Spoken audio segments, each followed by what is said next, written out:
तर मागील पत्र आपलं अपूर्ण राहिलेलं आहे, म्हणून हे पत्र आपण प्रथमपासून घेऊया. ठेवीदारास ठेवीचे नूतनीकरण केल्याबाबतचे पत्र पुढील प्रमाणे आहे. तर एलोरा फर्निशिंग लिमिटेड, डाव्या बाजूला जागा सोडा, उजव्या बाजूला जागा सोडा आणि हे मध्यवर्ती ठिकाणी लिहा सेंटरला. मध्यवर्ती ठिकाण म्हणजे काय? सेंटरला. एलोरा फर्निशिंग लिमिटेड आणि अंडरलाईन करा, अधोरेखित करा. नोंदणीकृत कार्यालय अधोरेखित करा. विसर्गचिन्ह द्या 2004 स्वल्पविराम मार्केट टावर्स स्वल्पविराम JK रोड स्वल्पविराम चर्चगेट पूर्णविराम.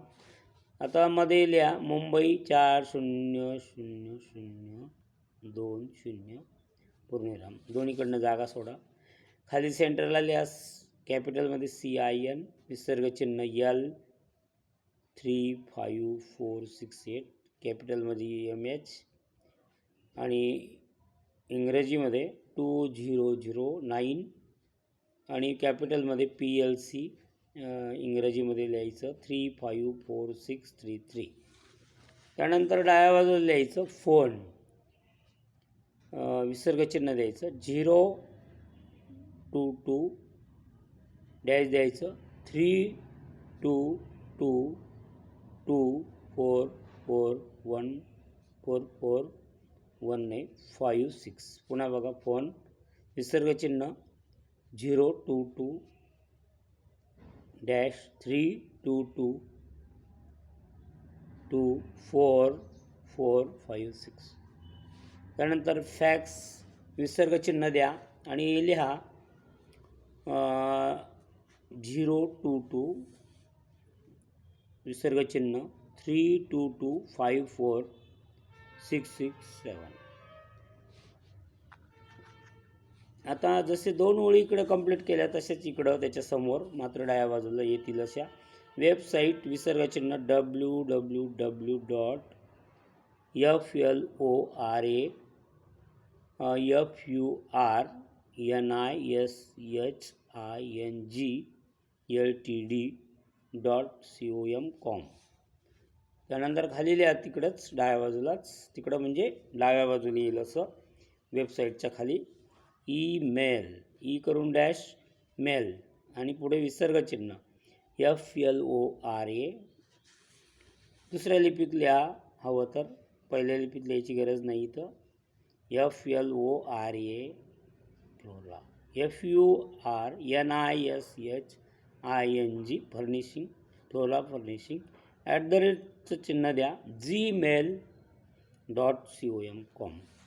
आता डाव्या बाजूला यायचं संदर्भ क्रमांक विसर्गचिन्ह कॅपिटलमध्ये D तिरपिरेष DEP कॅपिटलमध्ये तिरपिरेष 61 तिरपिरेष 23-24. आता डाव्या बाजूला येईल असं दिनांक, विसर्गचिन्ह 22 मार्च 2024 पूर्णविराम. आता संदर्भाच्या खाली येऊ द्या म्हणजे खाली लिहा संदर्भाच्या खाली. आणि अगदी लाईनला खेटून आलं पाहिजे, मात्र समास अगोदर विचारात घेऊनच. कुमारी आलिया दास स्वल्पविराम, त्याच्या खाली लिहायचं 26 स्वल्पविराम गुरु अपार्टमेंट स्वल्पविराम गव्हर्नमेंट कॉलनी स्वल्पविराम वांद्रे कंसात पूर्व कंसबंद पूर्णविराम मुंबई 400051. आता मध्यवर्ती ठिकाणी लिहायचं, दोन्ही बाजूंना जागा सोडायची. विषय मुदत हे विचार नूतनीकरणाबाबत. जसं आपण पत्र लिहितो तसं विषय आला पाहिजे.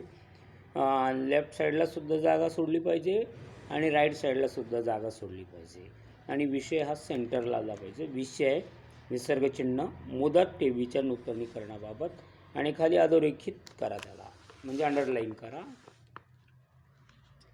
तर आठवा आता लवकर लिहा. महोदया, महोदया आपण कॅपिटल विसर्ग चिन्हात लिहितो. थोडीशी जागा सोडा. आपणास कळवण्यात येते की कॉमा पूर्वी म्हणजे स्वल्पविराम ठेवीचे नूतनीकरण करण्यासाठी पाठवलेल्या अर्जासोबत जोडलेली मूळ ठेव पावती क्रमांक 4340 मिळाली किंवा 4340 मिळाली. पूर्णविराम दिनांक 20 मार्च 2024 रोजी संपन्न झालेल्या संचालक मंडळाच्या सभेत संचालक मंडळाने ठराव क्रमांक 7 नुसार आपल्या 3 वर्षाच्या कालावधीच्या ठेवीच्या नूतनीकरणास मान्यता दिली आहे. आता पुढे काय आहे बघा, पुढं आहे आता तक्ता वगैरे नाही यात. संचालक मंडळाने दिलेल्या मान्यतेनुसार व आपल्या विनंतीनुसार आपली ठेव रुपीचं चिन्ह म्हणजे मराठीतला र 2,00,000 कंसातल्या परत अक्षरात हे झालं आकड्यामध्ये अंकामध्ये 2,00,000 कंसात लिहायचं रुपये 2,00,000 फक्त कंस बंद 36 महिन्याच्या मुदतीसाठी दर साल दर शेकडा 12 या व्याजदराने कंपनीने पूर्वीच्याच अटी व शर्तीनुसार स्वीकारलेली आहे. पूर्णविराम. आता परिच्छेद करायचा नेहमीप्रमाणे म्हणजे डाव्या बाजूला थोडीसं जागा सोडायची, स्पेस सोडायचा. आपल्या जुन्या ठेवीची मुदत 24 मार्च 2024 रोजी संपत आहे.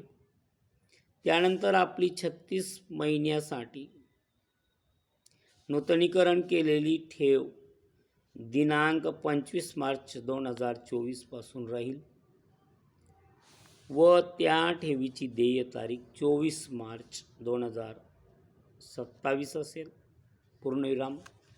नूतनीकरण केलेल्या ठेवीची नवीन ठेव पावती क्रमांक 4340 या पत्रासोबत पाठवत आहे.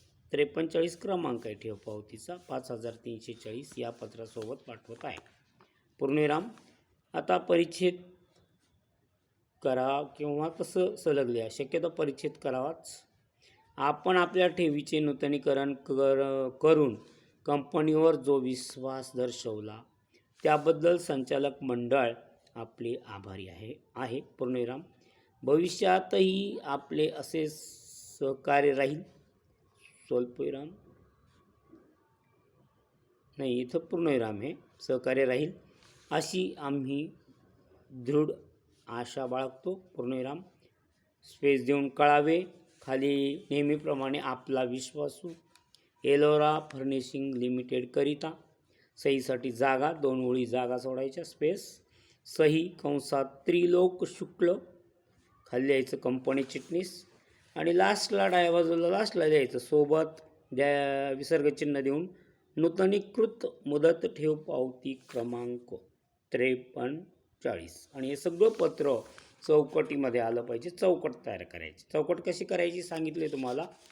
वरून एक रेष, खालून एक रेष, डाव्या बाजूला एक रेष, उजव्या बाजूने एक रेष, म्हणजे ती चौकट तयार होते आणि पत्रही आपलं चौकटीतच पाहिजे. तर थांबूया आपण आता. Good bye.